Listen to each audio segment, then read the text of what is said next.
नमस्कार लिसनर्स, हम अपनी कहानी तेरे रंग में रंगी सीजन 2 का भाग 41 लेकर आ चुके हैं। हमें पता है कि पिछले 1-2 महीने से मैंने इस कहानी का कोई भी चैप्टर अपलोड नहीं किया है, पर अब से आपको वापस से रेगुलर चैप्टर मिलते रहेंगे। तो हम एक बार फिर से इस कहानी को कंटिन्यू करते हैं।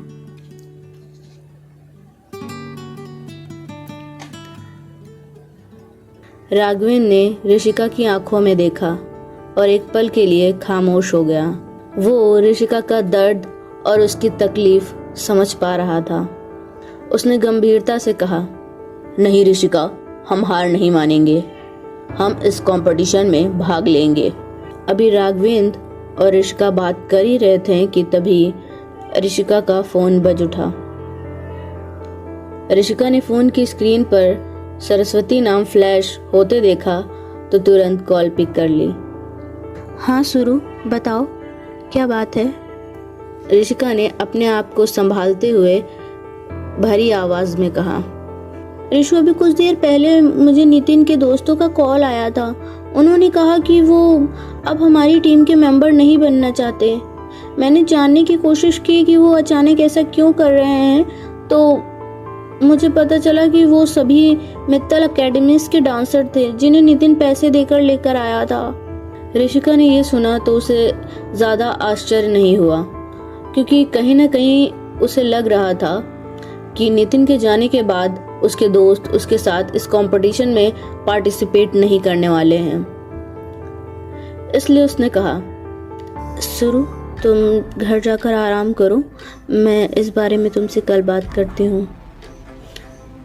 ये बोलकर ऋषिका ने कॉल काट दी। राघवेंद्र ने ऋषिका का उदास चेहरा देखा तो कहा, क्या हुआ ऋषिका? राघवेंद्र के पूछने पर ऋषिका ने बिना कुछ छुपाए साफ साफ राघवेंद्र को वो सब बता दिया जो सरस्वती ने उसे बताया। मैंने सोचा नहीं था इस कंपटीशन में मैं अकेले ही पार्टिसिपेट करूंगी, पर मैं इस एकेडमी को वापस से बंद नहीं होने दे सकती। ऋषिका, तुम इस कंपटीशन को जीतोगी, पर कंपटीशन में भाग नहीं ले सकती। राघवेंद्र जी, आप कैसी बात कर रहे हैं? समझने की कोशिश कीजिए। मेरे लिए ये कंपटीशन बहुत ही इम्पोर्टेंट है और मैं इसको ऐसे नहीं छोड़ सकती। और आपकी इस बात का क्या मतलब है कि मैं कंपटीशन में भाग नहीं लूंगी पर जीतूंगी? ऋषिका ने झुंझला कर कहा। ऋषिका, पहले तुम शांत हो जाओ, मेरी बात तो सुनो। क्या सुनूं राघव? आप कैसी बहकी बहकी बातें कर रहे हैं? ऋषिका, इस कंपटीशन में तुम्हारी जगह मैं पार्टिसिपेट करूंगा। ऋषिका ने ये सुना तो एकदम शांत हो गई और राघवेंद्र को देखने लगी। अचानक ही उसके चेहरे पर मुस्कुराहट आ गई। राघव, मैं जानती हूँ कि आप अच्छा गा लेते हैं, पर इसका मतलब ये नहीं कि आप उतनी ही आसानी से डांस भी कर लेंगे। प्लीज़ आप बुरा मत मानिए, पर ये डांस कंपटीशन आपकी कोई बिजनेस मीटिंग नहीं है। ओह, तो तुम्हें लगता है कि मैं डांस नहीं कर सकता या मुझे डांस करना नहीं आता? अगर ऐसी बात है तो आज मैं तुम्हें अपना वो रूप दिखाऊंगा जो किसी ने नहीं देखा। ये बोलकर राघवेंद्र ने कार को वापस से स्टार्ट किया और उसे मोड़कर वापस एकेडमी की तरफ चलने लगा। राघव, ये आप मुझे कहाँ लेकर जा रहे हैं? ऋषिका ने कार को वापस उसी रास्ते पर मुड़ते हुए देख कहा, आपकी एकेडमी। पर क्यों राघव? राघवेंद्र के जवाब देने पर ऋषिका ने फिर एक सवाल किया। आपको याद तो हो गई, मैंने आपसे कहा था कि हम एकेडमी में नई यादें बनाएंगे, तो आज समय आ गया है। ये बोलकर राघवेंद्र ने कार की स्पीड थोड़ी तेज कर दी। Dehradun police station. अन्नू बुआ जी लॉकअप के बाहर खड़ी नितिन को दिलासा दे रही थी कि वो उसे जल्दी ही बाहर निकाल लेंगी। नितिन को कोई खास चोट नहीं आई थी, इसलिए उसके ठीक होते ही पुलिस वाले उसे वापस लॉकअप में ले आए थे। बुआ जी ने बस घर में नितिन के बारे में बढ़ा चढ़ा कर बताया था ताकि वो नितिन के लिए लोगों के मन में सिंपैथी पैदा कर सकें, पर राघवेंद्र के इस मामले में पड़ने से सब कुछ खराब हो गया।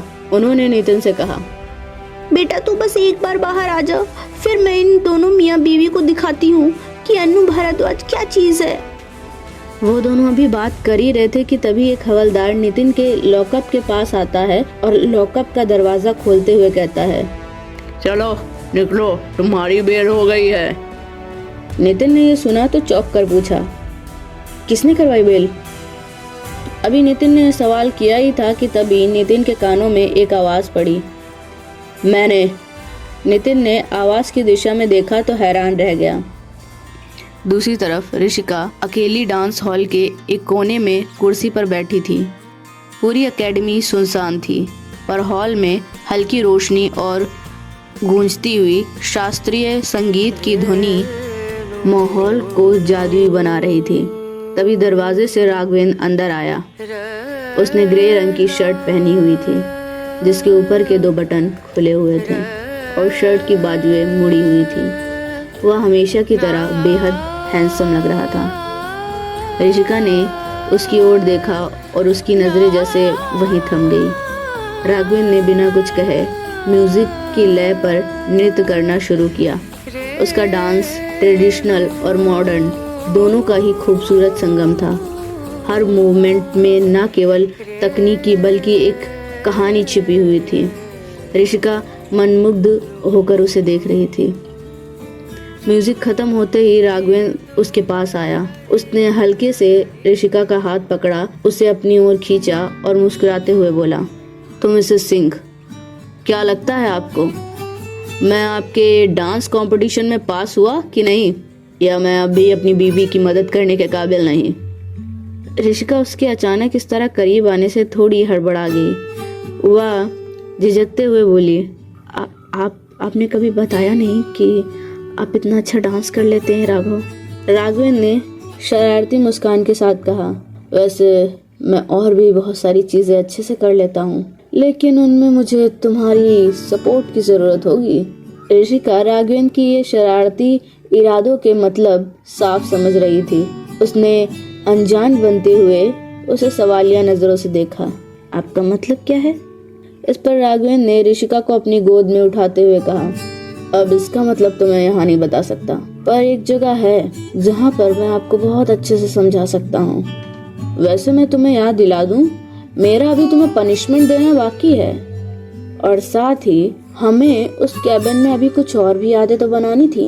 ये कहते हुए राघवेंद्र ऋषिका को उसी कैबिन में ले आया जहाँ वो पहली बार एक दूसरे के बेहद करीब आए थे। उसने कैबिन में बने कमरे का दरवाजा खोला और अंदर आकर ऋषिका को बेड पर लिटा दिया। अब ऋषिका राघवेंद्र की इरादे बहुत अच्छे से समझ चुकी थी, क्योंकि राघवेंद्र ने कमरे का दरवाजा बंद कर दिया था और वह अपने शर्ट की बटन खोलते हुए ऋषिका के करीब बढ़ रहा था। ऋषिका ने उसे ऐसे अपने करीब आते हुए देखा तो थोड़ा घबराते हुए कहा, राघव, आप ठीक तो हैं? मेरा मतलब कहीं आप।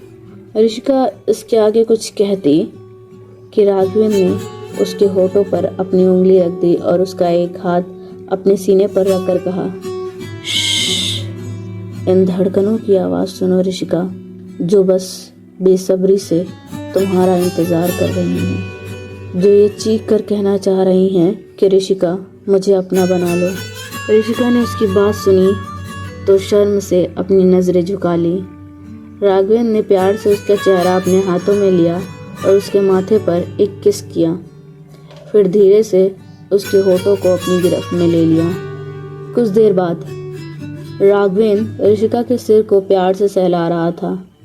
उसके शर्ट के बटन खुले हुए थे और ऋषिका उसके सीने पर सिर रख के उसकी धड़कनों को सुन रही थी।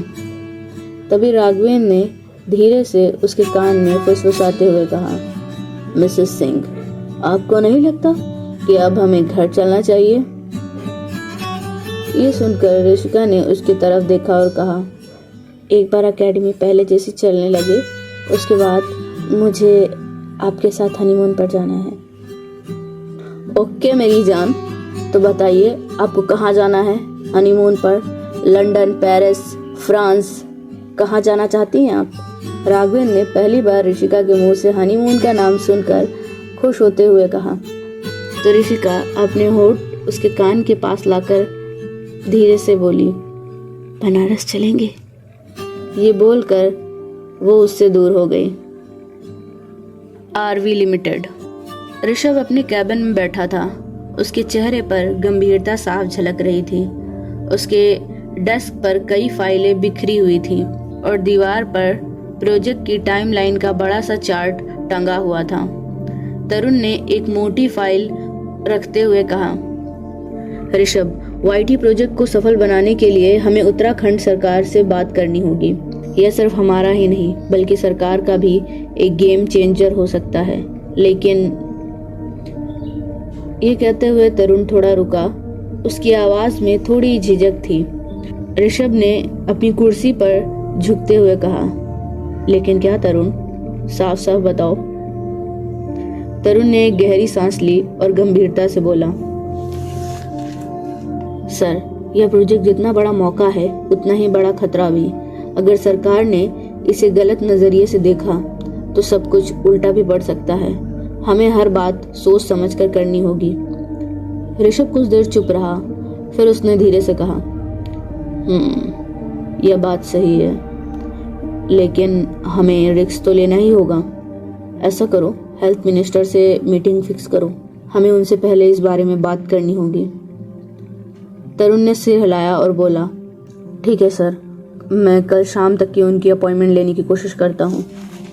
उसके बाद ऋषभ ने अपनी कुर्सी पीछे खिसकाई और खड़ा होकर अपनी ब्लेजर ठीक करते हुए कैबिन से बाहर निकलते हुए तरुण से कहा, तरुण, बाकी का काम तुम संभाल लो, मुझे अभी एक ज़रूरी काम से जाना है।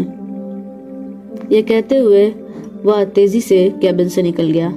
तरुण ने सिर हिलाते हुए ठीक है सर कहा। जैसे ही ऋषभ की परछाई कैबिन से दरवाजे से ओझल हुई, तरुण का चेहरा बदल गया। उसने अपनी जेब से फ़ोन निकाला और एक नंबर डायल करते हुए खिड़की के पास चला गया। हाँ, जैसा आपने कहा था, वो तैयार है हेल्थ मिनिस्टर से मिलने के लिए, तरुण ने धीमे स्वर में कहा। फ़ोन के दूसरी तरफ से किसी की आवाज़ सुनाई दी, लेकिन शब्द स्पष्ट नहीं थे।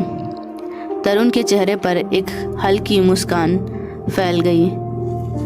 ठीक है, बाकी का काम मेरी तरफ से हो जाएगा, बस आपको अपना वादा निभाना होगा, उसने धीमे स्वर में कहा और कॉल कट कर दी।